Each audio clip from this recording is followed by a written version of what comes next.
¿Es el SIDA una enfermedad o es un montaje a desmantelar?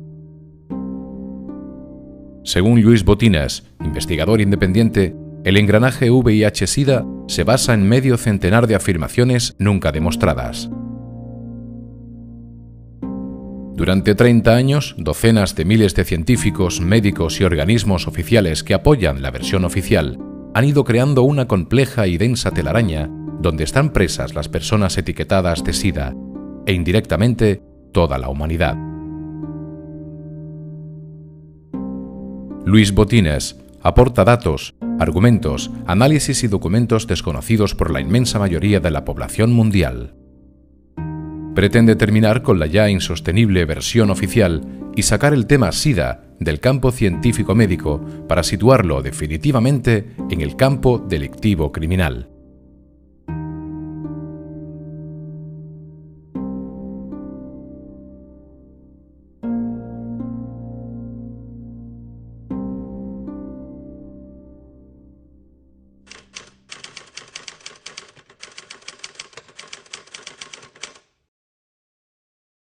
Exactamente el 5 de junio de 81, el boletín de los CDC, de los Centers for Disease Control, que se llama Morbidity Mortality Weekly Record, publica un articulito de apenas una página y una sexta parte, que es el inicio de la bola de nieve del SIDA, es empezar a rodar la bola de nieve. Este artículo lo publican los CDC con una nota editorial que es casi tan larga como el artículo y en el cual, o por casualidad o ya intencionadamente, se orienta a que algo se está contagiando en las relaciones entre homosexuales. Y nada da pie a esta sospecha o esta orientación que se lanza en la nota editorial, porque justamente el doctor Gottlieb en su articulito deja muy claro que estos 5 homosexuales no se conocían entre sí, ni se habían encontrado relaciones comunes, amistades comunes entre ellos. Por tanto, ¿cómo se podía estar transmitiendo algo entre homosexuales que ni siquiera se conocían?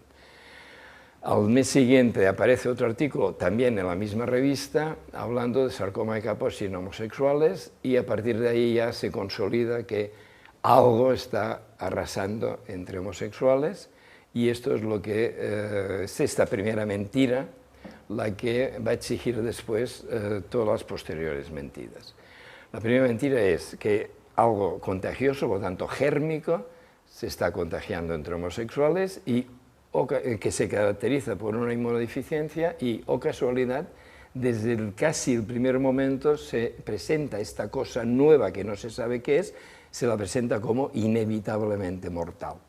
Esto ya nos tendría que haber hecho sospechar entonces, pero mucho más ahora, de que estábamos en presencia de un montaje, porque si realmente aparece algo nuevo, hay que hacer un seguimiento durante 6, 12, 18, 24 meses de las personas infectadas que lleguen al hospital, y si todas mueren, se llega a la conclusión de que esto es inevitablemente mortal, pero no se puede estar partiendo de que es inevitablemente mortal.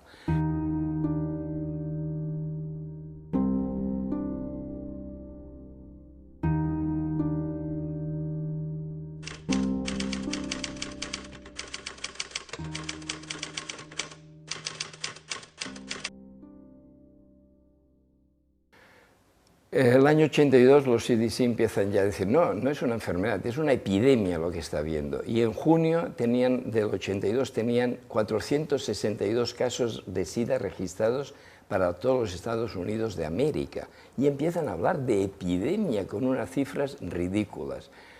Por ejemplo, cambian el nombre de la enfermedad que el año 81 le llamaron GRID, Gay Related Immunodeficiency, inmunodeficiencia relacionada con gays, lo cambian a SIDA, que ya queda esta palabra SIDA, donde se instaura, se hace por primera vez en la historia de la medicina, y el SIDA es tantas primeras veces en la historia de la medicina y de la ciencia que esto solo ya nos indica que solo puede ser un montaje, es imposible que por casualidad se acumulen tantas primeras veces.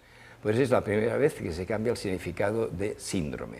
Síndrome deja de indicar conjunto de signos o de síntomas para pasar a indicar conjunto de enfermedades, cada una de ellas anterior al 81 en que se empieza a construir el SIDA, cada una de ellas con su etiología, con su historia, con su tratamiento, etcétera, etcétera.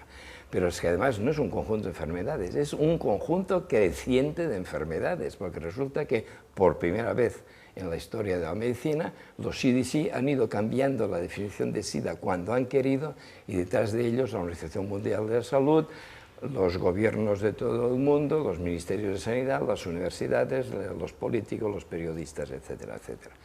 Porque el SIDA empieza a arrancar el año 81, como he apuntado, en torno a dos enfermedades, PSP y neumonía ponocystis carini y sarcoma de Kaposi, pero cuando el año 83 los CDC ya lanzan la primera definición oficial de SIDA, ya han introducido 10 enfermedades más, o sea que pasan a ser 12.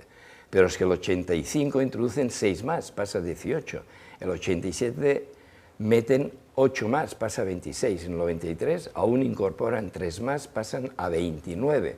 Pero digo 29 por decir un número, porque resulta que en unas ciudades en unos países 26, en otros puede llegar hasta 31. O sea que esta chapuza es tal que puede haber 5 enfermedades más o menos metidas en el saco del SIDA, definitorios consideradas oficialmente definitorias de SIDA. En el SIDA dura, según ellos, dura 31 años, según ellos hay una epidemia y según ellos han cronificado el SIDA, con lo cual nos están fabricando una epidemia crónica, que es el sueño de los especialistas del SIDA, es el sueño de las multinacionales farmacéuticas, es el sueño de los políticos que quieren usar el terror para controlar a la población, es el sueño de quienes quieren castrar sexualmente, etcétera, etcétera, etcétera.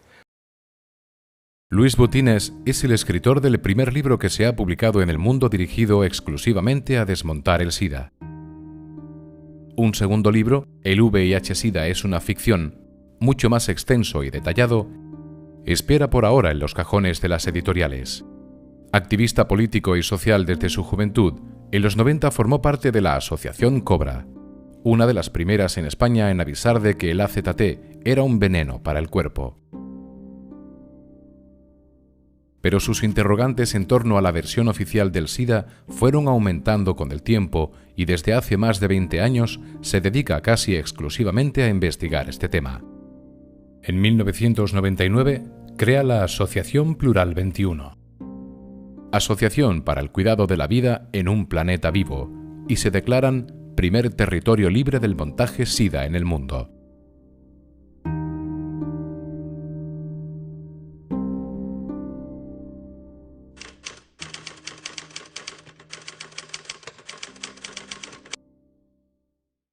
No hay ninguna prueba científica de que jamás nadie haya aislado el VIH. El primer interrogante fue el tema de la transmisión sexual, porque al cabo de pocos meses, ya que caramba, la mayoría de parejas que vienen por aquí, parejas estables, con heterosexuales con hijos de 9 años, homosexuales con pareja toda la vida, resulta que uno es seropositivo y el otro es seronegativo. Y están usando preservativos desde que le han dicho a uno que es seropositivo, pero han tenido años de relaciones sin preservativo, extraña enfermedad de transmisión sexual. Este fue el primer interrogante por nuestra simple observación. El segundo ya fue sobre el tema de la epidemia. Claro, si nos dicen cada minuto 6 nuevos infectados en el mundo, esto impresiona mucho. Nos dijesen en el mundo por minuto o por segundo incluso cuántas personas mueren de cáncer del corazón, de hepatitis o de accidente de tráfico, la cifra sería bastante mayor. El tercer interrogante fue el tema de si el VIH o no es la causa del SIDA. Y ahí entiendo las resistencias que puedan poner personas que vean esta entrevista o incluso que les salga agresividad contra mí. Peter Duesberg es un virólogo de reputación mundial, miembro de la Academia Americana de Ciencias, profesor del Departamento de Biología Molecular y Celular de la Universidad de California y que había sido propuesto a candidato Premio Nobel por sus investigaciones en retrovirus. En marzo de 1987, publicó en un artículo científico que no creía que el virus VIH causara el SIDA. Su cuestionamiento de la hipótesis oficial causó una retirada de fondos para sus investigaciones, así como dificultades a partir de entonces para la publicación de sus trabajos en revistas científicas. Aún así, ha ido publicando sus tesis en libros como SIDA, ¿hemos sido engañados? O su más reciente trabajo, Inventar el virus del SIDA. Lo marginaron en la facultad, ha habido presiones para que lo echasen, por ahora afortunadamente no ha ocurrido, pero sí que ha pagado duramente el haberse atrevido a cuestionar que el VIH es la causa del SIDA.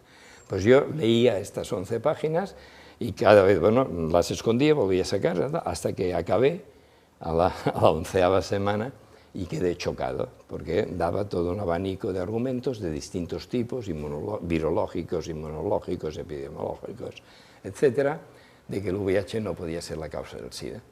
¿Qué hice? Lo que deberían hacer los científicos, los médicos, yo diría que incluso cualquier persona algo rigurosa, incluso políticos, periodistas, etcétera, deberían hacer, que es contrastar, es decir, buscar qué respuestas se habían dado al artículo, a los argumentos del doctor Duesberg, que me encontré silencio, ridiculización y 3 o 4 artículos que respondían parcialmente a sus argumentos, pero respondían de una forma que incluso a mí entonces, con la formación que entonces tenía, pues no me parecía convincente. Vamos a volver al virus. Si nunca se ha aislado, ¿qué ocurre con los miles de artículos científicos publicados en todas las revistas científicas que defienden que sí que existe? El SIDA inaugura probablemente también la ciencia a base de conferencias de prensa. Todos los anuncios importantes del tema SIDA, del montaje SIDA, se han hecho en conferencias de prensa sin que previamente hubiese ningún artículo científico publicado que avalase la noticia que se lanza a los medios de comunicación. Good afternoon, ladies and gentlemen. The probable cause of AIDS has been found. Credit must go to our eminent doctor, Robert Gallo, who directed the research that produced this discovery. No fue hasta 11 días después que aparecieron este artículo central y 3 complementarios, que sí, eso sí he mencionado, del doctor Gallo y su equipo, que son presentados como los de referencia.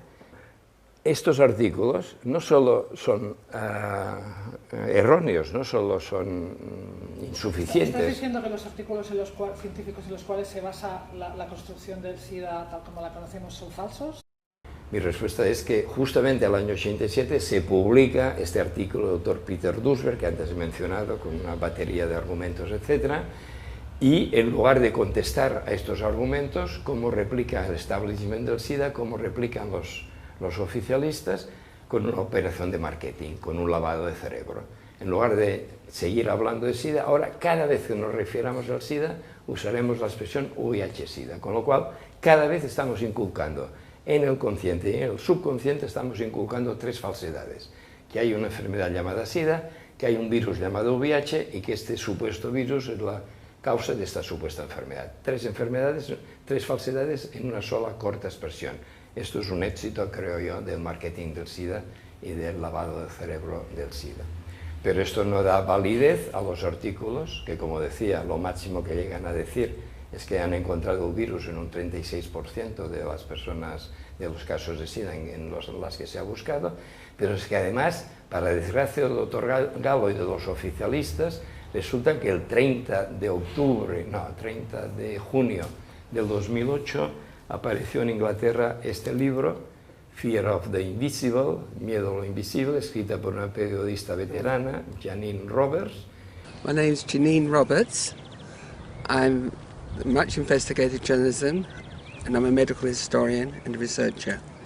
I came to look at the foundation papers of AIDS research. What I'm particularly surprised about was the first paper that was published in Science on the 4th of May 1984 by President Reagan's administration. It was covered by the media right around the world. It is the foundation paper on which everything else is based in AIDS research. Well, the early copy of this paper, I got the typed manuscripts, the last minute changes, everything. It said, the causative agent of AIDS cannot be found. And I was astonished. Cannot be found? Can I be reading the right document? The document that finds it? So I went through with great care through the whole document, thinking there must be some mistake. I could find no experiment in the entire paper in which the scientists doing the work tried to prove any virus the cause of AIDS. There is not one sentence about this in this document. It's totally amazing. Estos tres documentos aparecieron, un artículo sobre estos documentos apareció en esta revista Discovery Salud, en el número 115, apareció un artículo que anunciaron en primera página, para sorpresa mía, titulado «La versión oficial del SIDA se basa en un fraude científico del Dr. Robert Gallo». ¿Por qué? Porque estos tres documentos demuestran, creo que de forma irrefutable, y sería fantástico que el Dr. Gallo y sus seguidores lo quisieran refutar, porque aquí así quizá comenzaría este debate que llevamos desde el 96 pidiendo, demuestran que son fraudulentos. O sea, que el VIH-Sida no solo es una ficción, sino que se basa en un fraude. ¿Alguien ha denunciado, señor Gallo? A ver, el doctor Gallo se libró por los pelos de un juicio penal en Estados Unidos, porque el doctor Gallo es el investigador más investigado. Resulta que ha habido, por lo menos, hay un libro aquí que se llama Science Fictions, y está escrito por un periodista, John Crewdson, premio Pulitzer, no recuerdo el año, y recoge muchos documentos de las 4 investigaciones, como mínimo, a que fue sometido el doctor Gallo por organismos, o sea, por diputados, congresistas, y llegó a la conclusión de que en su conducta científica, en los laboratorios, en sus artículos, etc., había suficientes indicios de delito como para que pasase el dossier, el caso pasase a Ashcroft, que era el fiscal general del Estado. Pero entonces se cumplieron 10 años, 1984, donde se hicieron las investigaciones fraudulentas del doctor Gallo, 1994, cuando se pasa el dossier Ashcroft, y en estos 10 años prescribía el posible delito, desde mi punto de vista, el seguro delito. Entonces se libró por los pelos, pero una de las formas de desmontar el SIDA, una de las propuestas que yo hago, es abrir una página web y abrir un proceso que se llame Gallo Criminal, que sería igual en español que en inglés, y que se hagan las gestiones necesarias para llevar al doctor Gallo a juicio por perjurio en el caso Parency, que tuvo lugar en Australia hace 3 años.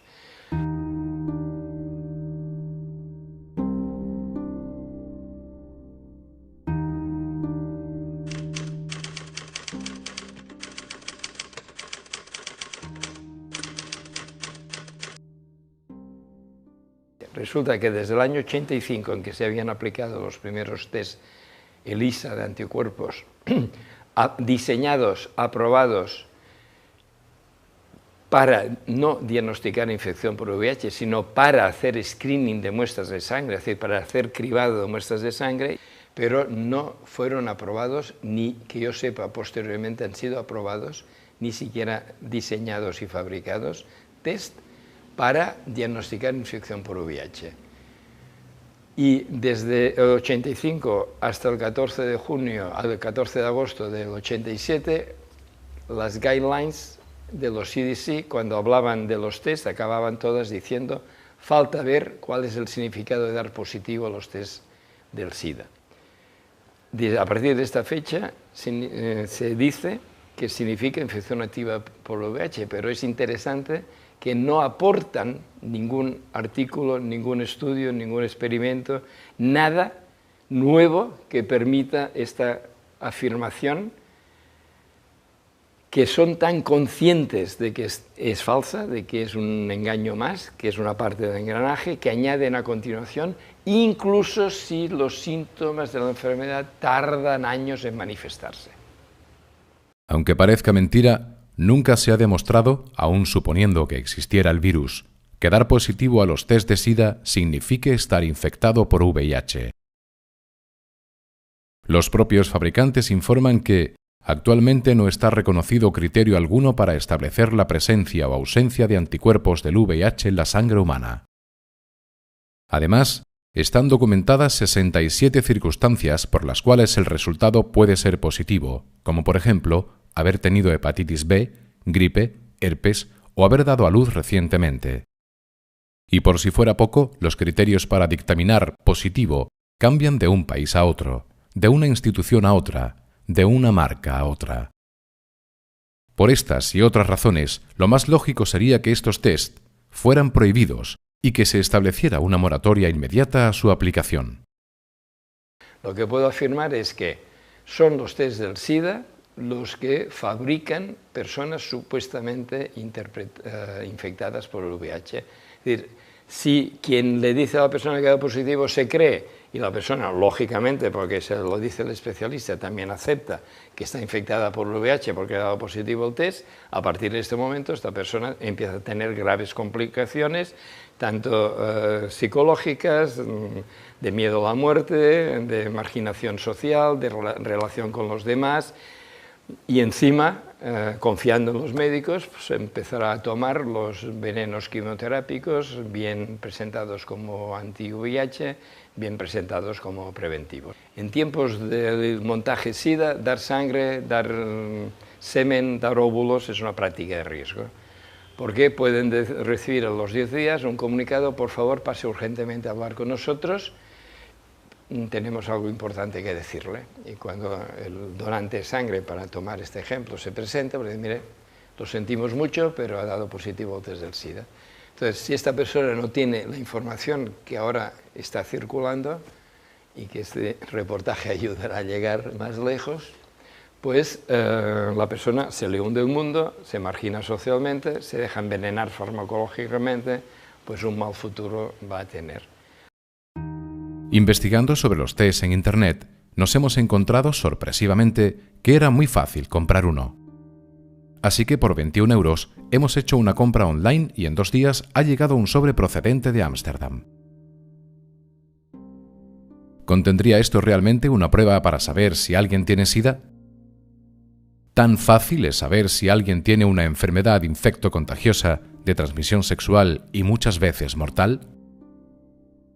Parece realmente increíble. Sorpresivamente, la información sobre el test viene solo en inglés, a pesar de que la tienda online era española.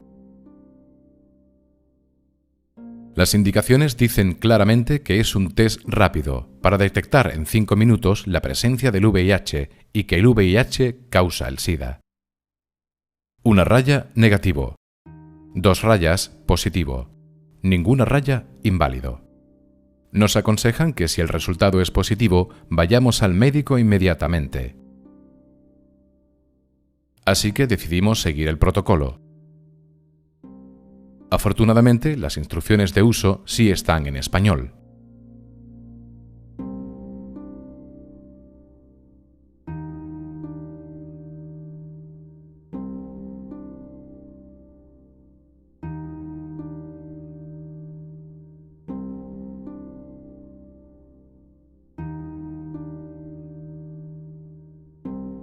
Limpiamos el dedo e intentamos pincharlo con el aparatito, pero desgraciadamente no funciona bien. Finalmente conseguimos una gota de sangre.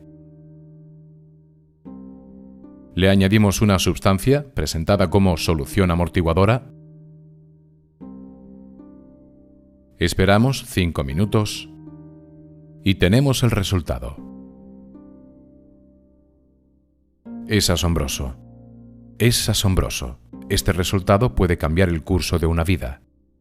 ¿Y si alguien lo hace asustado y en soledad?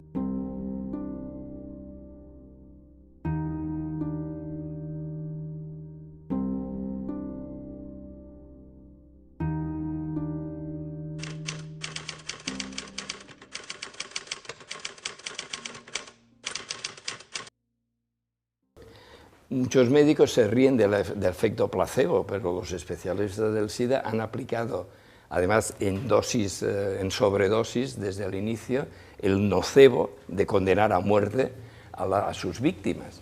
Es decir, una persona que se le anuncia que le quedan meses de vida, si le dijesen que se morirá, digamos, se morirá el 13 de diciembre a las 4 de la tarde, muchos se morirían con la primera campanada o con la cuarta campanada del 13 de diciembre, ¿no? Quiero decir, el efecto nocebo funciona destructivamente, de igual manera que el efecto placebo funciona muy potentemente también. Un animal de presa, pues muchas veces lanza un rugido aterrorizador que deja paralizada a la víctima. Eso es lo que hicieron los CDC cuando empezaron a montar el engranaje del SIDA.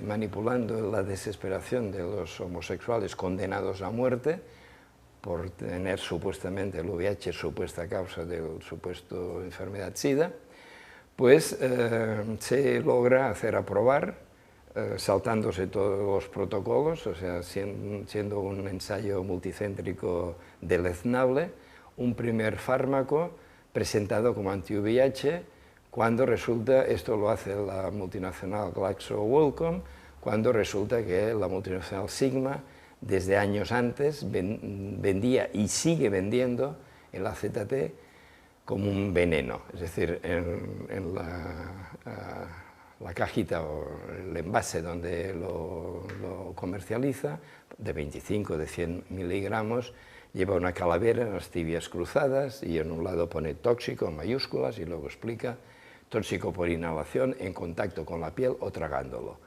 Órganos objetivo, sangre y médula ósea, por tanto es inmunosupresor, y se empezó a dar a personas que, por definición oficial, estaban inmunodeprimidas. ¿Es quimioterapia? Es quimioterapia. Este es el punto clave. En el SIDA se presenta como antiviral, como anti-VIH, sustancias que son quimioterapia. Y no solo quimioterapia en sentido laxo, es decir, que toda sustancia química, todo fármaco químico, lógicamente se le podría aplicar el término quimioterapia, que no sé por qué se reserva exclusivamente al campo del cáncer. Pero es que además, que yo sepa, y si alguien me lo demuestra yo puedo cambiar, porque yo como que no vivo de esto puedo cambiar, los que viven de esto y encima acumulan muertos encima suyo, en su responsabilidad, pues es más difícil que cambien, pues la forma de su supuesto efecto anti-VIH de estas sustancias es interfiriendo en las relaciones entre la célula y el supuesto VIH. Por lo tanto, interfiriendo en el metabolismo celular, por lo tanto, acabando matando las células. Y por eso es quimioterapia incluso en sentido muy estricto estas sustancias.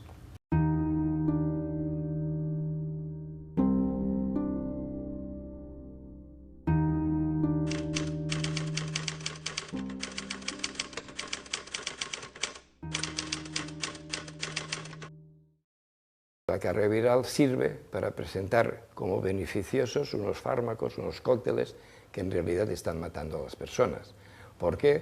Porque cuando la persona etiquetada como seropositiva o caso de SIDA se empieza a tomar estos cócteles, normalmente sí tenía una carga viral alta, que no es en todos los casos, pero si tenía, pongamos, de 400.000 ejemplares, según su versión. La siguiente control puede bajar a 300, luego 200, va bajando y a menudo en un 87% más o menos de los casos pasa a ser indetectable.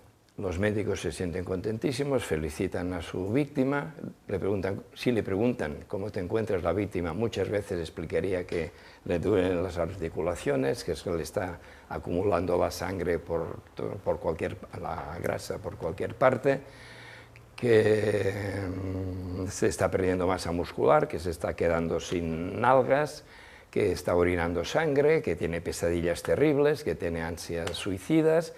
Y los médicos, los especialistas, decían, no te preocupes, esto ya te irás acostumbrando, si hace falta hacerte trasplante de hígado, te haremos trasplante de hígado, si hay que hacerte cirugía estética, te haremos cirugía estética, lo importante es que tu carga viral se ha vuelto indetectable.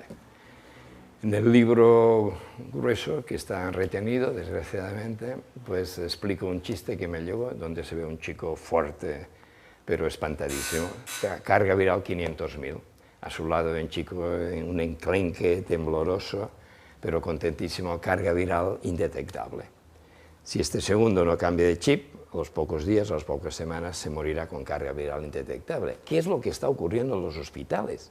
O sea, la mayoría de personas que mueren, de personas etiquetadas, que mueren con la etiqueta de muerto de SIDA, se les muere con carga viral indetectable. Por lo tanto, según sus propios criterios, sin el VIH, que supuestamente mata a esta persona porque resulta que porta la etiqueta de enfermo de SIDA.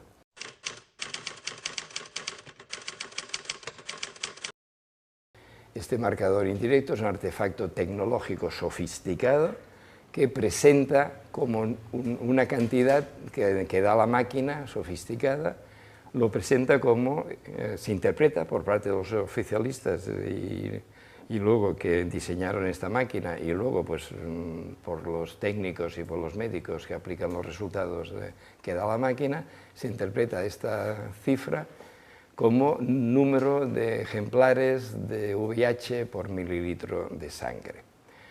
En realidad, incluso considerando que el VIH existiese, cosa que, repito, no hay ninguna prueba de ello, este número para nada significaría el número de copias de VIH por mililitro de sangre.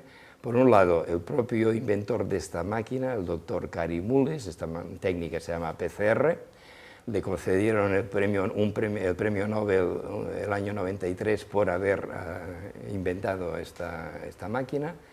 El propio doctor Mullis explica que su técnica no es cuantitativa, es cualitativa, no es cuantitativa. Con esto indica claramente que no puede dar medida alguna que tenga sentido real. Hasta el 95, oficialmente, el VIH modelo Gallo-Montagnier, que se aplica desde el 84, el VIH es dificilísimo de encontrar oficialmente. En personas terminales de SIDA que morían a las pocas semanas, días, víctimas del VIH, no encontraban el VIH. Y en cambio, de repente, aparecen cantidades enormes por todas partes. Antes no se encontraba, ahora se encuentra por todas partes. Esto nos indica que ha habido un cambio modelo de VIH. Y este cambio se introduce en el año 95, donde lo que había sido presentado como lentivirus, con un periodo de latencia muy largo, cada año que pasaban sin que se muriesen las víctimas lo alargaban un año, y el doctor Gallo llegó a hablar de 40 años de periodo de latencia. A partir del 95, este virus lo encuentran en todas partes, dicen que se multiplica miles de millones de veces desde el primer día, y yo, para contrastar esta sorprendente mutación, transformación sustancial, pues le paso a denominar que el VIH se ha convertido en un virus a gran velocidad, porque es imposible que una entidad biológica real pueda tener un periodo de latencia hasta 40 años, multiplicarse miles de millones de veces en el primer día, ser dificilísimo encontrarlo en todas partes, es decir, pasar de ser un antivirus a ser un virus a gran velocidad, es imposible. Pero un virus ficticio tendrá aquellas propiedades que los científicos que gocen del favor del poder de las farmacéuticas, etcétera, le quieran atribuir en función de las necesidades de ir montando el engranaje SIDA. Y Gallo-Montagnier pierden su modelo, se impone el modelo del doctor Ho a partir del año 95. Los doctores Gallo y Montagnier no protestan para nada del cambio, no sea que si se abre un debate se dé cuenta todo el mundo de que en realidad el emperador está desnudo, o sea, es decir, que no hay ningún VIH, se cambia de modelo porque este segundo modelo es mucho más práctico para la industria farmacéutica. ¿Por qué? Porque con un modelo, con un periodo de latencia hasta 40 años, había millones de personas en el mundo supuestamente infectadas por el supuesto VIH. Por lo tanto, clientes potenciales de una industria farmacéutica que desde el 87 ya tenía fármacos supuestamente anti-VIH y que iba sacando ya desde el 93, iba sacando muy a menudo, y que resulta que pasaban los años y seguían siendo potenciales. El nuevo cambio de modelo, que se multiplica miles de millones en el primer día, se aprueba junto con la carga viral, se aprueba junto con una segunda familia fundamental e importante, que son los inhibidores de proteasa, y se forman ya los famosos cócteles. A partir del año 95, digamos, se introducen los cócteles, y resulta que se aprueban estos cócteles bajo el lema golpear rápido, golpear fuerte. Es decir, desde el momento en que usted tema que se ha infectado, incluso si el test da negativo, el test chapuza da negativo, por lo tanto rápido, grandes dosis de cócteles, por lo tanto fuerte. Claro, tiene una gran virtud este cambio de modelo para la industria farmacéutica, es que los clientes son desde el primer día, no son potenciales, sino desde el primer día. Y va ligado a este cambio, a esta revolución que hay en el año 95, que ya deja instaurado el SIDA, el montaje SIDA, tal como hoy lo conocemos, una quinta pieza, un quinto componente, que es que el SIDA, que se había presentado sin ninguna prueba científica como inevitablemente mortal desde el 81 hasta el 95, desde el 95, de repente, sin ninguna prueba científica tampoco, pasa a ser presentada como enfermedad crónica. Este quinto engaño de todo este conjunto tiene por lo menos una ventaja, y es que suaviza el miedo, porque por lo menos es menos grave que te condenen a solo tener una enfermedad crónica que no que te condenen a una enfermedad inevitablemente mortal.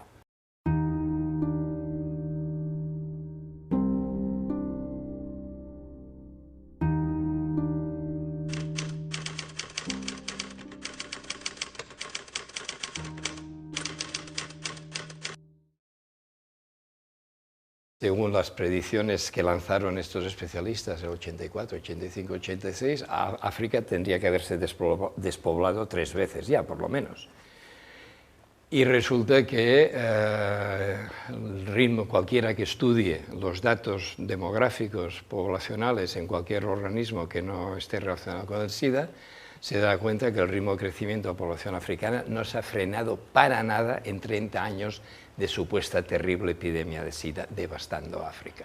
Es más, están saliendo noticias sobre explosión demográfica en África, baby boom en África, pero no nos estaban contando que el SIDA era tan terrible porque las escuelas estaban quedándose sin maestros, las empresas estaban quedando sin trabajadores y el SIDA lo peor es que mataba a las parejas en edad reproductiva. ¿Cómo puede haber explosión demográfica y baby boom si eso fuese cierto? Pasa que todo esto es falso absolutamente, y uno de los trucos utilizados, entre otros, uno de los trucos es que para definir un caso de SIDA pues se utiliza la definición de Bangui, que sería interesante analizar con detalle, pero otro día, aprobada en el 85, pero que una persona por el simple hecho de tener pérdida de peso durante un mes, diarrea durante un mes, o tos durante un mes, puede ser decretada caso de SIDA.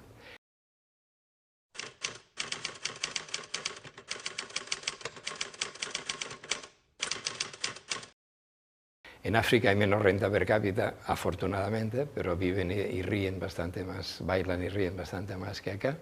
Y un chiste que cuentan es la madre que le dice a su hijita, por favor, ve a comprar algo a la tienda, pero ve con mucho cuidado cuando atravieses la calle y no te vaya a atropellar un coche, que luego dirán que has muerto de SIDA y nos vas a complicar la vida a toda la familia, ¿no?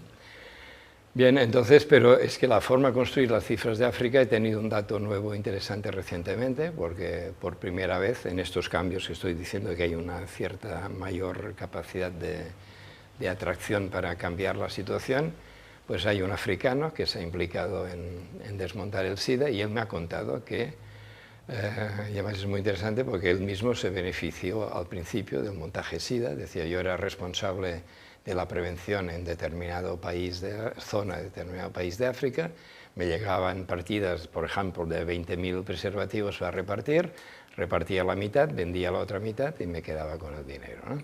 Pero luego ya cuando fue cuestionando, y no entro en detalle, pero cuando fue cuestionando, conoció al responsable de SIDA de otro país distinto al suyo, de África, que le contó que recibía llamadas desde Ginebra, desde ONU-SIDA, diciendo, en tu país necesitamos 500.000 casos más este año. ¿Cómo 500? Sí, necesitamos 500.000 casos más. Y, bueno, y te enviaremos todos los test que hagan falta, o sea que ya están proporcionando test abundantemente. Llamaban al cabo de 2 meses, ¿cómo va esto? Bueno, de los 200.000 que me enviaste, solo he usado 20.000 y encima casi todos me están dando negativo. Ah, pues nada. haz lo que quieras, invéntatelos como quieras, pero necesitamos 500.000 casos más en tu país para este año. Y así, y con otros trucos se han ido generando la terrible imagen de terrible epidemia, de terrible gripe, de terrible SIDA en África. Es uno de los muchos, por eso también... Esto es bastante grave que estás diciendo. No, es que yo creo que todo lo que he dicho y lo que podríamos continuar durante bastante rato más es terrible. Y por eso ya digo que afortunadamente hemos situado el tema del SIDA, de desmontar el SIDA en el campo político, delictivo, criminal. Y aprovecho para lanzar un llamamiento a abogados y a personas cualificadas de distinto tipo que contribuyan a este bien para la humanidad, que sería acabar con el SIDA.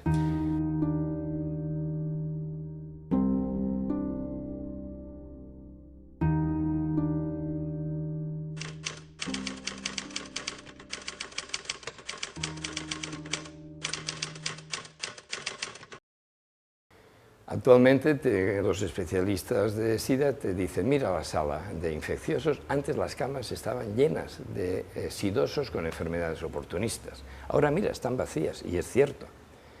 Por tanto, si no cogen enfermedades oportunistas, según los propios razonamiento oficial, no tienen inmunodeficiencia, por tanto no tienen SIDA. Pero resulta que ahora se les mueren con carga viral indetectable y sin enfermedades oportunistas. Es decir, según los criterios del clan de médicos oficiales del SIDA, resulta que se les están muriendo con carga viral indetectable, es decir, sin VIH, y sin enfermedades oportunistas, es decir, sin SIDA. Este es el gran logro de no sé qué cantidad enorme de millones que se han invertido, desgraciadamente, en lo que tramposamente se llama lucha contra el SIDA.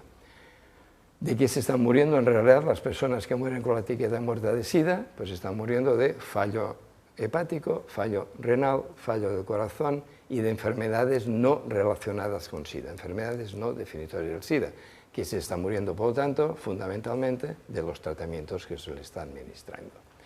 Aunque, como decía antes, ahora los oficialistas casi no dan las cifras de muertos de SIDA, con lo cual parece que sea cierto lo de que han cronificado el SIDA. Insisto, es falso que hayan cronificado el SIDA y cada año se les mueren miles de personas con la etiqueta de muerto de SIDA, la mayoría de ellas sin carga viral, por tanto sin VIH, y sin enfermedades oportunistas, por tanto sin SIDA. Yo creo que la pregunta que la mayor parte de gente se debe estar haciendo, y que es la que yo te hice la primera vez que hablé contigo, es ¿y entonces de qué se está muriendo toda esta gente y se ha estado muriendo durante todos estos años? Si no se mueren de SIDA, si el SIDA no existe, si el virus VIH no existe, ¿de qué se están muriendo? Sí. Entonces, ¿hay una enfermedad que no conocemos y que no han descubierto, o de qué va la cosa? Hay una aclaración muy importante. Yo en ningún momento he dicho que el SIDA no exista. Bueno, lo que digo es que el VIH-SIDA es una ficción, que todo lo que nos están diciendo desde hace 30 años carece de base científica, de base biológica, de base bio-lógica, es decir, con lógica de la vida, de base real. Es decir, el SIDA no existe en tanto que enfermedad, pero el SIDA sí existe en tanto que engranaje. Por esto voy mencionando constantemente montaje, engranaje, maquinaria, etc. Y este engranaje es terrible, y este engranaje, a quien lo coge, si no se aparta a tiempo, lo tritura.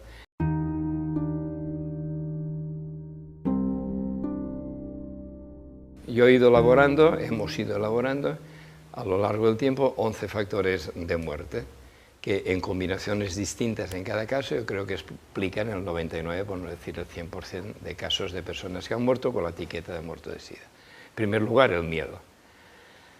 En segundo lugar, problemas psicológicos, emotivos, sociales, laborales, relacionales, etc. En tercer lugar, morirse como último acto de servicio a los suyos. Este es el último causa de muerte que hemos incluido, pero creo que se merece un tercer lugar porque es realmente grave. ¿Qué le pasa a una persona que está marginada socialmente por el tema SIDA y encima está negada por su familia, antes por las drogas y ahora ya por el SIDA? ¿Qué camino le queda si no es un Superman o Superwoman? Morirse. Morirse además como último acto de servicio a los suyos. Cuarto factor de muerte, las 29, por tomar este número, enfermedades que están tapadas bajo la etiqueta de SIDA. Una persona que muera de tuberculosis pulmonar, de tuberculosis pulmonar, de neumonía monocistis carini, de sarcoma Kaposi, toxoplasmosa, de linfoma de Burkitt, candidiasis, etc., si ha tenido la desgracia de dar positivo unos test atrapavíctimas, pues esta persona será presentada con la etiqueta de muerto de SIDA. Quinto factor de muerte, pues los supuestos anti-VIH, que son quimioterapia permanente. Uno de los aspectos quizá más escandalosos es que en el cuadro del SIDA se puede estar dando permanentemente, día tras día, quimioterapia, potente además, hasta que la persona muere víctima del VIH, del supuesto VIH.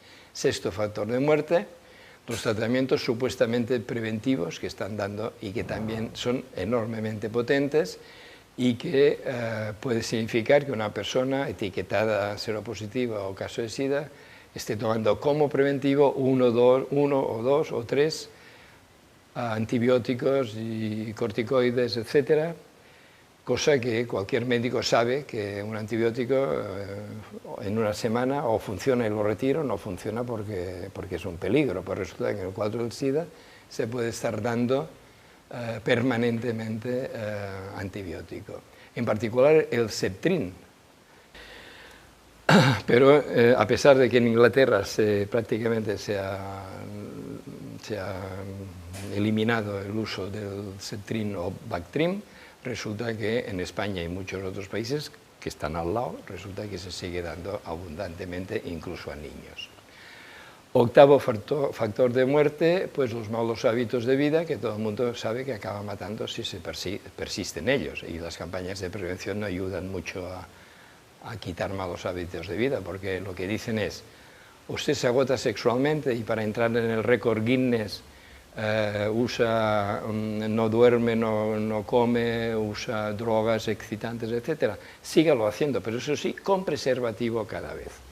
Usted se droga, pues sígalo haciendo, pero eso sí, con aguja nueva cada vez. Por tanto, no es que las campañas de prevención ayuden mucho a cambiar hábitos insanos.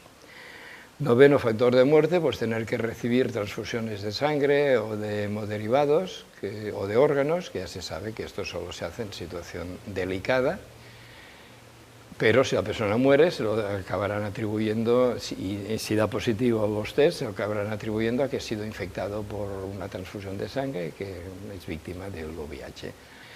Décimo factor de muerte, pues el nocebo, que significa que toda sociedad y toda humanidad, hay que recordar que el SIDA es y sigue siendo, hasta que lo desmontemos, el primer dogma mundial de terror, pues esto significa una losa que pesa sobre cualquier persona, sobre toda la sociedad, y por tanto acabar con el SIDA será una liberación para toda la sociedad, pero pesa especialmente pesado en las personas que llevan la etiqueta seropositivo de caso de SIDA. La mayoría de personas, cuando empezó a surgir el montaje SIDA, pues se apartaron de sus víctimas, pero hubo una minoría que solidariamente pues, reaccionaron haciéndoles apoyo, dándoles apoyo, acompañándoles, etc. Claro que es mejor acompañar, morir con alguien que te coge la mano o que te acaricia que morir solo y abandonado.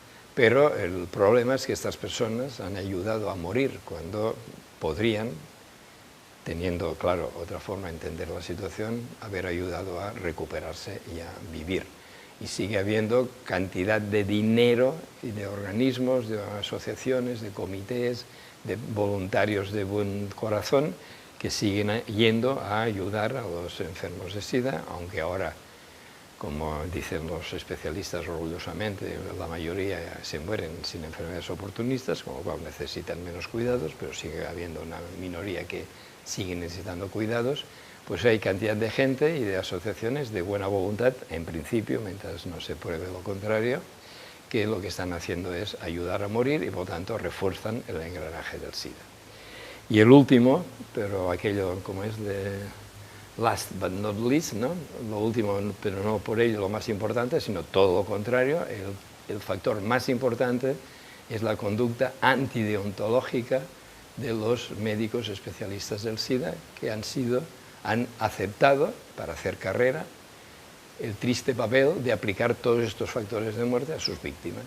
Son ellos los que les han dicho desde el principio que les quedaban meses de vida, les decían, luego a medida que no les obedecían, no se morían, iban alargando el plazo de la condena, y ahora solo, entre comillas, solo les condenan a ser enfermos de por vida.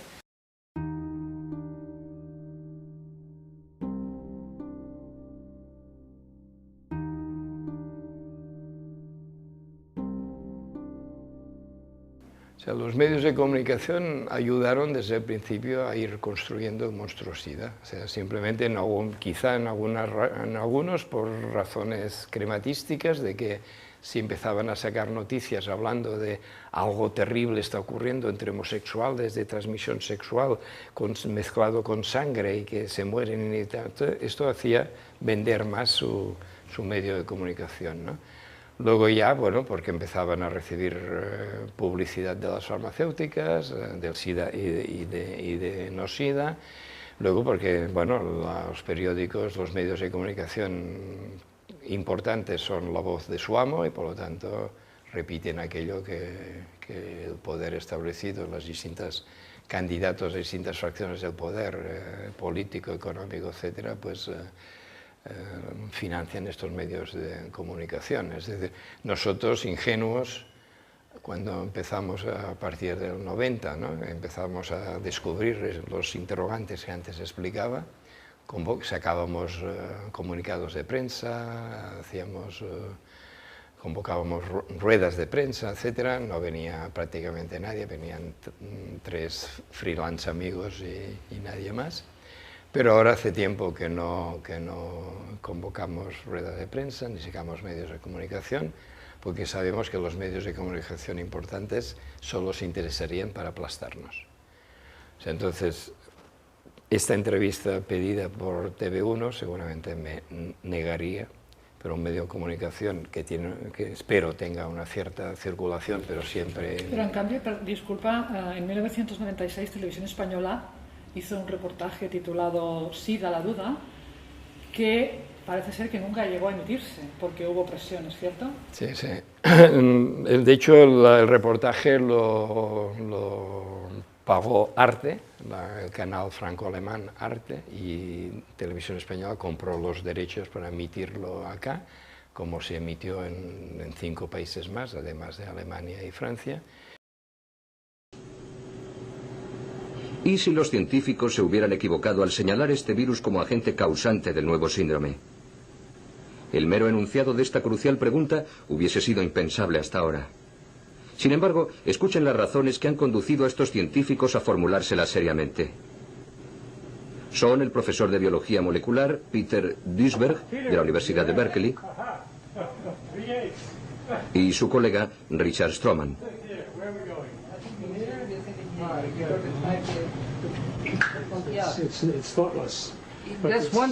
Por haber dicho lo que ustedes van a oír ahora, estos 2 investigadores han sido tachados de inconscientes. Sin embargo, forman parte de la élite científica norteamericana. Yo no creo que se haya descubierto aún la causa del SIDA. Desde luego que no. Si se hubiera descubierto, a lo largo de estos 10 últimos años hubiéramos avanzado enormemente en su tratamiento y en su prevención. Pero no ha ocurrido así. Pero los oficialistas del SIDA chantajearon a la Televisión Española diciendo que ellos no participarían en el debate si se emitía este reportaje, y al final Televisión Española cedió y no se emitió el reportaje. Eso me recuerda lo de Diario 16 que antes apuntabas, porque ha sido el único medio de comunicación en el mundo que impulsó un debate SIDA. Entonces, el propio Juan Tomás de Salas quedó muy sorprendido de que después de estar semana tras semana anunciándolo en primera página, debate Diario 16 sobre el SIDA, capítulo 1, capítulo 2, capítulo 3, 2 o 3 páginas enteras de periódico sacados semana tras semana, no se organizase ningún debate, porque la consigna del establishment del SIDA fue non me ne hallo. Si no contestamos, si no hablamos, no existen. y 17 capítulos, sacó Diario 16.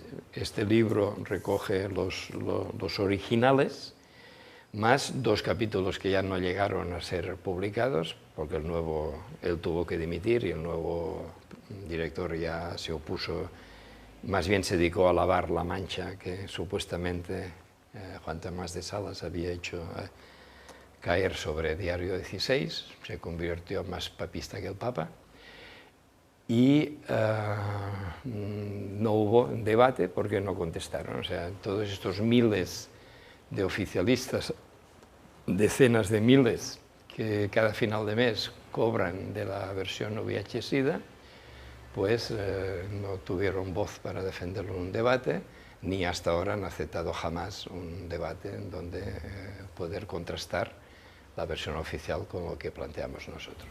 No se puede decir que no lo hayas intentado, porque apareciste también en un programa de la televisión catalana con Mikimoto, que creo que también hay ahí una anécdota, si se le puede llamar así, interesante. Sí, también, sí, porque también por otro canal cálido llegó al equipo de Mikimoto información. Yo no hablé con él, excepto en el momento de la entrevista. Ni antes ni después he vuelto a hablar con él, y la verdad es que me gustaría hablar con él, pero bueno. Entonces sí hablé con la directora del programa, cuyo nombre no recuerdo, una mujer joven, inteligente, que recuerdo que me llamó y dijo, mira, mañana van a pasar la película Filadelfia por televisión y nos estamos planteando a continuación hacer la entrevista contigo, pero tengo varias preguntas que me gustaría aclarar antes de tomar la decisión y tal. Entonces digo, ¿puedes venir? Digo, sí, fui por allí con una bolsa de documentación, me empieza a preguntar, empiezo a contestar, sacar documentos y tal, y al final me dice, esto hay que decirlo, si nos echan, que nos echen, pero esto hay que decirlo. Yo dije, mira, me alegro mucho que seáis conscientes de que os jugáis el programa, porque lamentaría que ocurra algo y que luego pensaseis que os he engañado, que... Digo, no, somos conscientes que nos jugamos el programa, pues adelante. I ho afirmen amb la contundència de Galileu quan va dir que la Terra girava al voltant del Sol i el van prendre per heretge. Bona nit, Lluís Botines. Bona nit. Realment vostè està convençut que no existeix el virus d'immunodeficiència? El que sabem fins ara, doncs considerem que no. Xifres de gent que ha mort oficialment de la sida existeixen les estadístiques. De què creu que han mort si no les ha eliminat aquest virus? Jo crec que hi ha diversos factors que ajuden a que les persones acabin morint i es poden regrupar en les condicions socials, el tractament social que s'està fent de la sida i el tractament mèdic que s'està fent de la sida. Però, condicions socials? És a dir, hi ha la por que cau sobre la persona en el moment en què li diuen que és seropositiva o que té la sida, que és com s'interpreta. És un factor psicològic. El factor psicològic per vostès ja n'hi hauria prou. En català i en quasi tots els idiomes del món existeix l'expressió, per no dir tots, que no ho sé, mort de sida. Ai, mort de por, perdó. És l'experiència de les comunitats humanes de que la por és suficient perquè mori una persona. No és una mica fort concloure que tot plegat és un muntatge, com vostès ens estan convidant a concloure? No, el que nosaltres estem convidant a concloure és que les persones s'informin, que contrastin el que han conegut fins ara amb una visió diferent que hi ha i que es vagin fent la seva pròpia opinió. Se hizo el programa, claro, estamos en democracia, no en dictadura, en tiempos de Franco hubiese sido al día siguiente destitución fulminante, aquí no, aquí fue al cabo de unas 2 semanas que se cerró el programa y se acabó, se llamaba Solvencia Contrastada. Un programa muy interesante, pero que quedó muy claro en la conciencia de los periodistas catalanes, por lo menos, de que había sido la entrevista conmigo la que causó el cierre del programa. Donde sí ha habido debate en la televisión ha sido en Rusia. El Canal 1 de la televisión rusa, en horario de máxima audiencia, realizó una confrontación televisiva entre las dos posturas. Lluís Botines fue el único extranjero invitado al programa y pudo exponer en directo sus puntos de vista. Жизнь трудна, но не тем удивительна. И имеет на этот счет свою собственную точку зрения доктор социологии. Он патолог. Он патолог. Патолог, да? И патолог. Когда в 1990 году я занялся темой СПИДа, я полностью верил официальной точке зрения. Но шаг за шагом у нас начали появляться вопросы, и до тех пор, пока не осталось камня на камне от официальной точки зрения. Реальный СПИД – это подлог, который был выдвинут Центром контроля за заболеваниями Соединенных Штатов Америки в 1981 году, когда он является тем вирусом, который вызывает СПИД. Но помимо того, что он не смог ничего доказать, сейчас мы знаем, благодаря этой книге, которая появилась в 2008 году в Англии, мы знаем, что доктор Галлу совершил подлог научный. Salvo contadas excepciones, como podemos ver, Internet ha vehiculado desde siempre la disidencia SIDA. Decenas de miles de páginas, y cada vez son más, difieren de la versión oficial. La información está ahí, para quien la quiera encontrar.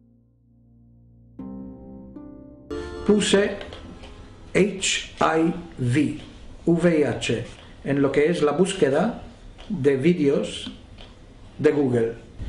Y la primera era un documental de 1 hora y media, creo, que se llamaba HIV, Fact or Fraud. VIH, hechos o fraude. Mi reacción fue, ¿pero esto qué es? ¿Cómo hecho o fraude? Así que di play y 1 hora y media después yo estaba blanco. No podía creer lo que acaba de ver. Estaba horrorizado porque por fin, todas las cosas que nunca conseguía entender, pero realmente nunca me preocupé de investigar o mirar más a fondo, ¿no? De repente, todo tenía sentido. Volví a la lista y encontré en la lista era otra película, otro documental que se llamaba The Other Side of AIDS. Vi eso. Me quedé enfrente del ordenador 2 días sin ni comer ni dormir. Vi todo lo que podía encontrar. Leí todo hasta que mis ojos no podían leer más. Me levanté de allí, me fui a la cama y creo que dormí otros 2 o 3 días. Me levanté, cogí mis medicamentos de donde estaban escondidos en el baño, les puso encima de la mesa del salón. Y por la siguiente semana, cada mañana, hacía una decisión de no tomarlos, mientras que continuaba investigando y leyendo todo lo que podía, pues buscando toda la información. Y al final de una semana, al fin de esa semana, cogí la medicación y pastilla por pastilla las tiré en el váter y tiré la cadena.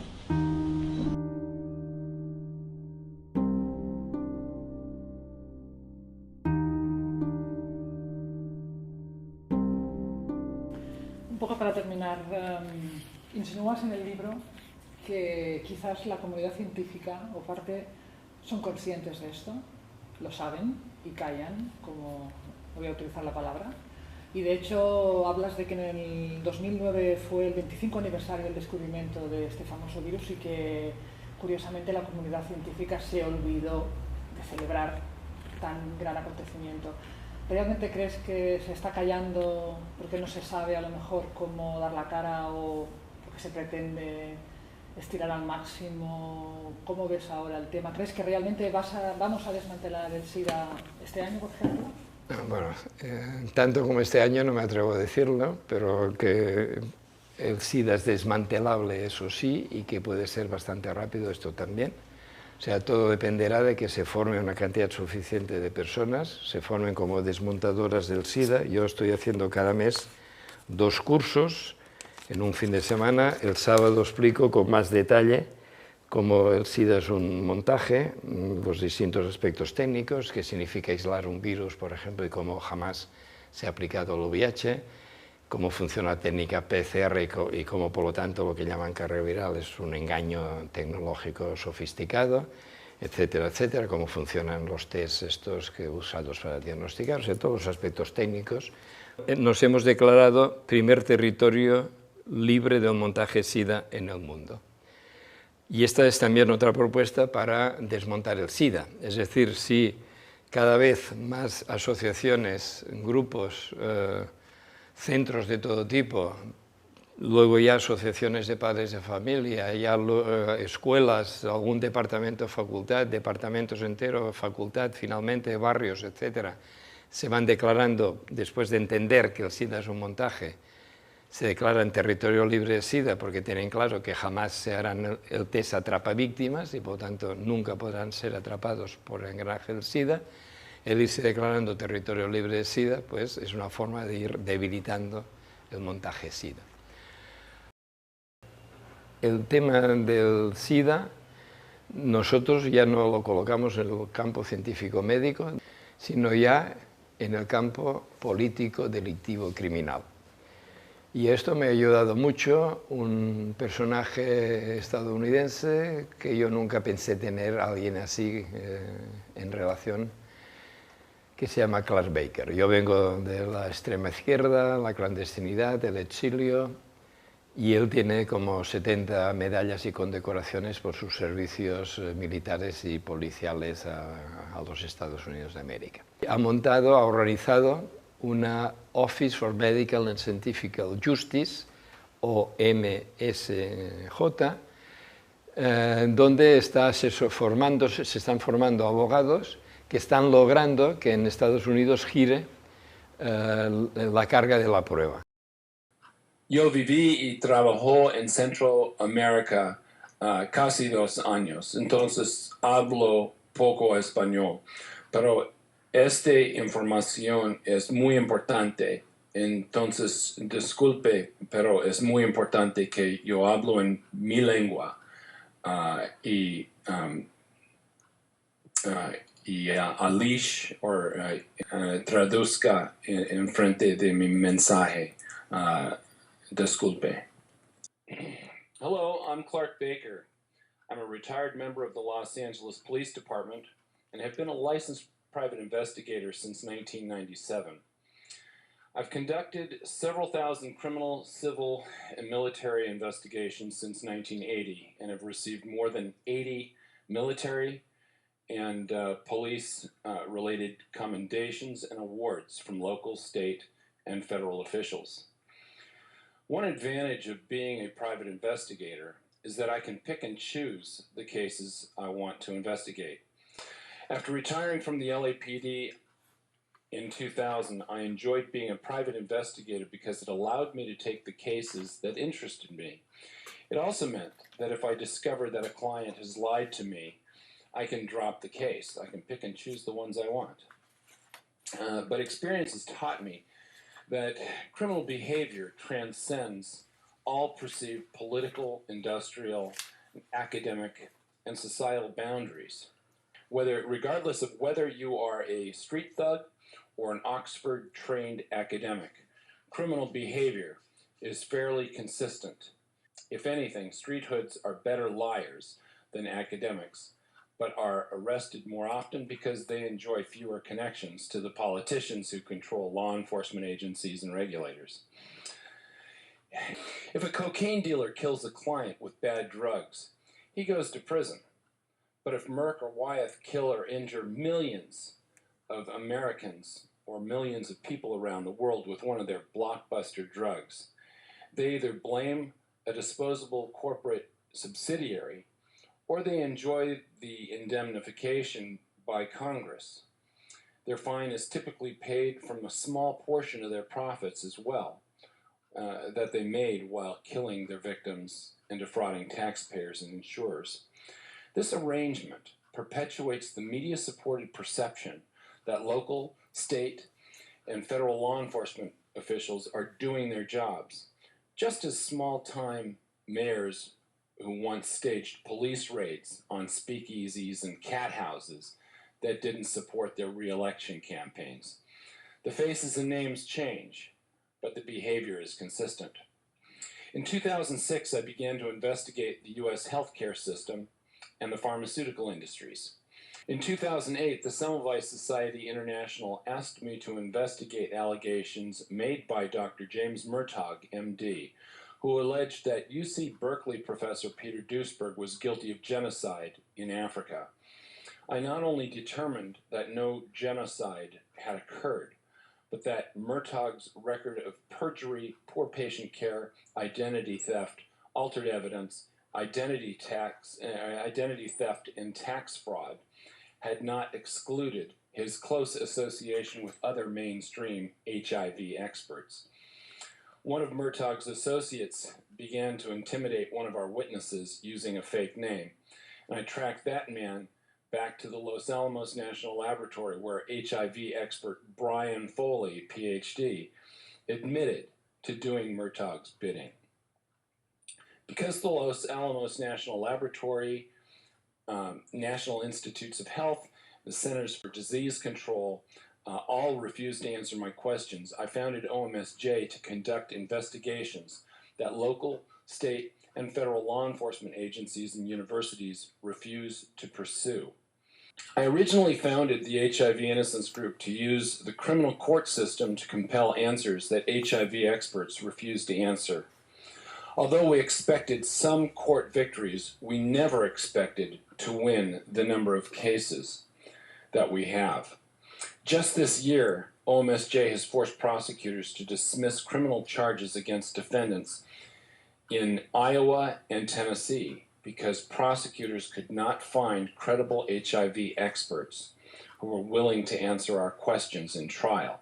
It is one thing for HIV experts to promote junk science in the media, and quite another for them to testify before competent investigators and trial counsel under penalty of perjury. When they find themselves in this situation with OMSJ, they typically recoil like vampires in church. As a former political candidate who once supported tort reform that ostensibly prevents bad lawyers from suing good doctors and reputable drug makers, it never occurred to me that the healthcare and pharmaceutical industries could be as brazenly as corrupt as they are. Aided by Congress, universities, and the media, these industries spend billions to get academics to publish fake reports and newspapers to sell their deadly drugs and unnecessary medical procedures. Had I not investigated HIV, AIDS, and these industries myself, I never would have believed that they could be waging what appears to be a pharmaceutical war on humanity. But if we examine the history of pharmaceutical warfare that began with Adam Smith, the British East India Company, and the Opium Wars, it is clear that these industries and our governments have never reformed themselves. Instead, when we're lucky, our agencies admit guilt years after most of the criminals or their victims have disappeared. At this time, OMSJ appears to be the only licensed and experienced investigative agency dedicated to protecting the witnesses and victims of medical and scientific corruption. If today I received verifiable proof that HIV attacks cells and causes AIDS, I would issue a final report disclosing the proof and leave for an extended vacation. I have children, I have grandchildren. I enjoy hobbies like flying, scuba diving, travel, photography, concerts. I've got better things to do than waste my time investigating the sociopaths that operate multi-billion-dollar drug cartels. Nothing would please me more than witnessing the restoration of the executive, legislative, and judicial branches of government and media checks and balances that have been corrupted by complicit politicians and the industries that routinely pay them off. In the United States, if a policeman is caught accepting a small bribe, he will be criminally charged and lose his career. But when doctors accept cash and compensation in the form of free tickets to concerts, sporting events, vacation resorts. It's considered a professional courtesy. I believe that, at present, nothing illustrates healthcare and pharmaceutical corruption better than vaccines and criminal HIV cases. Every year, more than 1 million Americans are killed or injured from drugs and vaccines. When Muslim extremists promote the killing of Americans, we target them with drones. But when Congress allows American companies to do this to our own people and billions around the world, it is hardly noticed with more than a shrug by international foundations and organizations that promote their targeting under the pretext of philanthropy. If nothing else, the enemies of the Western world can use these facts as Exhibit A to justify their objectives. Hundreds, if not thousands, of Americans and people around the world have been prosecuted, convicted, and sentenced to long prison terms simply for no better reason than flawed HIV tests that are used by incompetent doctors who accept bribes from drug companies.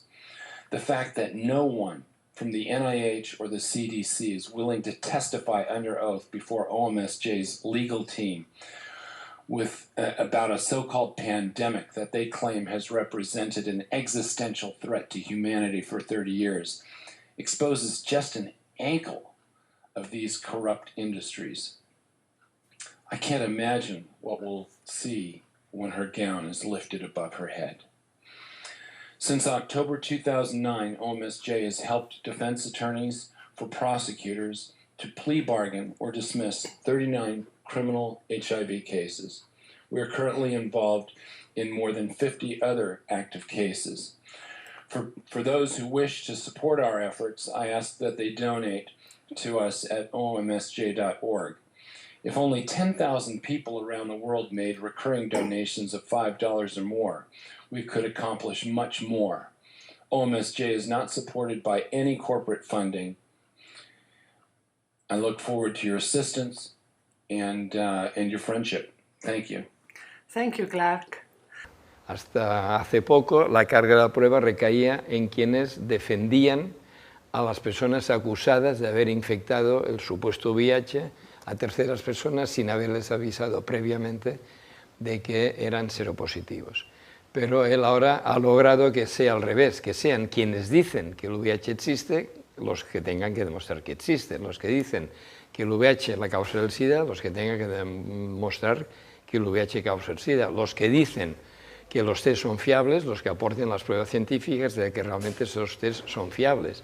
¿Y qué está ocurriendo desde que la carga de prueba recae en el fiscal, en la acusación, etc.? Lo que está ocurriendo es que o bien se retiran acusaciones o bien finalmente se da condenas simbólicas, es decir, personas a las que les pedían 15 años, pues se las condena a 15 días de servicios sociales. Es decir, se está demostrando que toda la parte, aunque sea grande y poderosa, oficialista, no puede aportar las pruebas científicas cuando el juez pide que se aporten.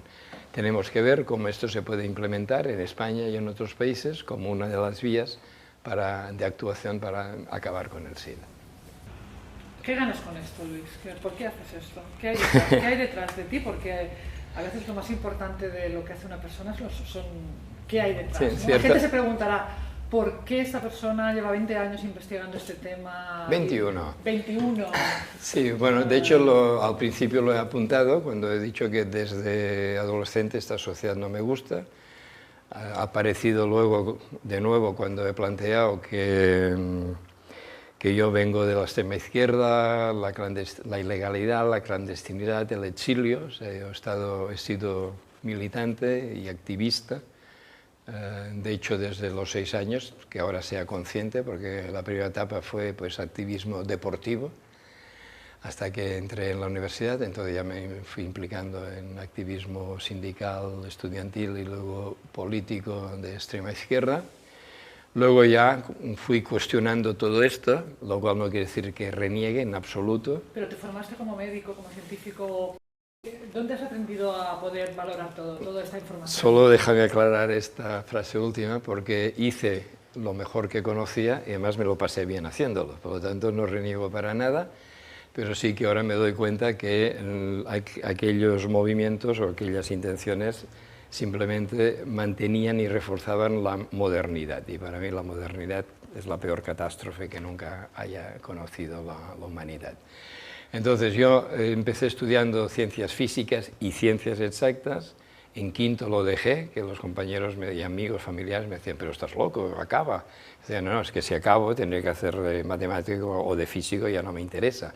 O sea, me había ido implicando en la política y entonces me había ido haciendo marxista, entonces me pasé a económicas, ya que el marxismo dice que la economía es la infraestructura que explica todo, pues me fui a comprender la base de todo. Y me fui a la Facultad de Económicas. Había dos especialidades entonces, empresa y general, lógicamente tomé general y me ayudó a entender alguna cosa, pero también luego me fui dando cuenta de los límites del marxismo, pero es que sobre todo el problema es que el marxismo y el comunismo y el anarquismo y todo lo que quieras, últimamente el ecologismo, pues son variantes de la modernidad y para mí es la concepción moderna del mundo la que destruye. Y el SIDA para mí es un ejemplo terrible de cómo funciona esta concepción del mundo. Es decir, me impliqué en temas de salud, creo que lo he explicado antes, con el síndrome tóxico español, en el año 88, y el año 90 me impliqué en COBRA, para dar a conocer unas sustancias interesantes para tratar alternativamente cáncer, hepatitis, SIDA, etc. Pero luego ya fui entendiendo que había otras cosas mucho más potentes, otra forma de entender las cosas, y finalmente en el tema del SIDA pues, es donde desde el 91 me he implicado a fondo, porque para mí es el eslabón débil de la cadena, es por donde cambiar un orden médico, un orden científico, un orden social que me parece sin ninguna base rigurosa, me parece enormemente destructivo y que la primera víctima de esta forma de vivir, que en realidad es una forma de morir, de mal vivir y de morir inconscientemente e indignamente, la primera víctima no es, como gente también bien intencionada presenta, pues, la población africana o del mal llamado tercer mundo, es precisamente la población de los países económicamente ricos, que es donde hay la mayor degeneración, tanto anímica como física. Luis, no sé si se ha quedado algo importante por decir, algo en el tintero, en todo caso vamos a terminar, pero aquí tienes el micrófono para decir lo que tú quieras, porque no quiero censurarte para nada. No, Lo que tú quieras es el momento. Dios me libre de pensar algo así respecto a ti. ¿No? Lo que pasa es que hay muchísimas cosas importantes que valía la pena continuar, pero lo que me parece clave... En una segunda entrevista. Vale, lo que me parece clave para cerrar esta es que la orientación que planteamos es la de desmontar el SIDA.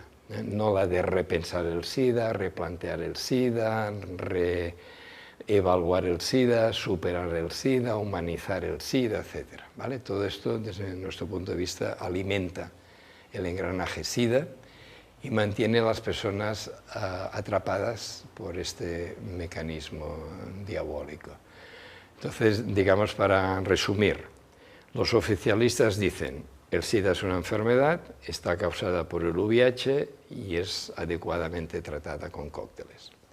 Los disidentes dicen: el SIDA es una enfermedad,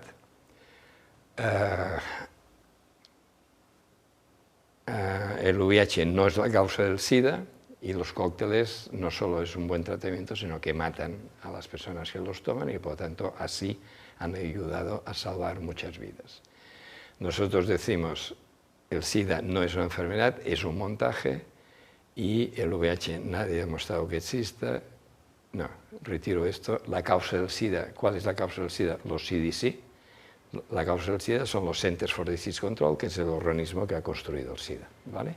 ¿Y cuál es el único tratamiento adecuado del SIDA? A escala personal es apartarse del engranaje. Si uno ha entendido que fue atrapado por un engranaje Cuando dio positivo al test del SIDA, lo único que tiene que hacer es apartarse del engranaje. Si tiene problemas de salud, y la inmensa mayoría no tienen problemas de salud, si tienen problemas de salud, esta persona, estos problemas deben tratarse de la forma menos agresiva que conozca, pero al margen de toda la historia y toda la histeria del SIDA. Y claro, al margen de toda la historia y toda la histeria del SIDA, estos problemas de salud se resolverán en general muchísimo más fácilmente que no continuando atrapado por el engranaje. Pero, aunque esta persona haya solucionado su problema apartándose, el engranaje sigue activo y cada día atrapará nuevas víctimas mientras no sea destruido. Por lo tanto, ¿cuál es el tratamiento adecuado del SIDA a escala colectiva? Desmontarlo. Desmontarlo para que el planeta, para que la humanidad quede definitivamente liberada del SIDA. Entonces, ¿cuál es el problema con los disidentes?